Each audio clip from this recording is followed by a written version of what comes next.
Hey guys, this was one of our exam problems, so let's go ahead and look at the solution to this one. So in this one, it tells us to find the magnitude and direction measured counterclockwise from the positive x prime axis. These two things are key here. We want counterclockwise and x prime axis of the resultant force. All right, so we want the magnitude of the resultant force, and then I basically want to find that direction angle. We're also told that F1, which is right here, is equal to 300 newtons, so that's the magnitude of F1, and theta is 10 degrees. And notice 10 degrees is measured from this x prime axis. All right, we also have two other forces. I've got F2, which lies on the y-axis right here, and then we've got F3 over here on the left. Okay, so first of all, let's figure out what we need to do. I'm wanting to find the magnitude of the resultant. So basically I want to find R. Okay, so in order to get the magnitude of R, I need to get the resultant vector first, and the resultant vector is equal to the sum of the forces. Okay, so that makes sense. So now we need to go through and get our force vectors. So let's start with F1 first. All right, and F1's right here. So F1 is going to be 300, and then I need my angle. All right, so what would be my angle that I would use? Remember, this theta here is 10. So if I want the x component, that's going to be right here. So I'm going to use 60 plus 10, which is 70. So I'm going to have 300 sine 70 I. Okay, so that's going to be my I component.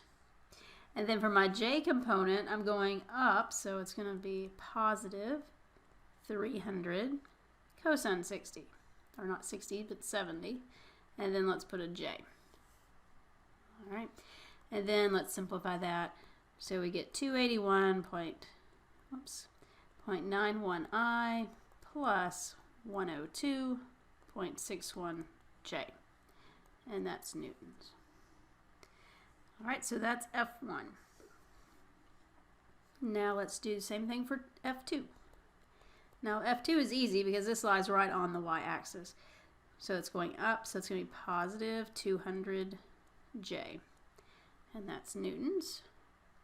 And then now F3. So F3 is going to the left and up. So that means my x component is going to be negative. And I've got this little triangle here. So remember, when you have the triangle, if we're looking for, say, the x component, you're going to use the value of the triangle that's parallel to the x-axis. So I'm going to use the 12, and then we're going to put it over 13. Because basically you're using similar triangles here. But that's an easy way to remember which one to use. So we're going to have negative 180 times 12 over 13. That's I. And then we're going up, so it's positive for j. So we'll have plus 180. And now I'm looking for my y component. So the 5 is parallel to the y-axis. So I'm going to have 5 over 13 j. And if we simplify that, we get negative 166.15 I plus 69.23 j. And that's newtons. All right, so now I've got my three force vectors. So now I can put them all together and find the resultant vector. All right, so my resultant vector, remember, you're going to add the like components. So I'm going to have the 281 and then the negative 166.15 because F2 only has that j component, so we can skip over that one. All right, so 281.91 minus 166.15 I. Now we look at the j components. So now I've got 102.61 plus 200 and then plus 69.23. Okay, and those are the j components. So if we simplify that, we get 115.76 I plus 371.84 j. And that's newtons. Okay, so now let's go ahead and find the magnitude. All right, so this is the vector form. I want the magnitude. So remember, magnitude, you do square root of the sum of the squares. So we're going to have the square root of 115.76 squared plus 371.84 squared. And once you calculate that, you get 389.44 newtons. So that would be your magnitude of the resultant.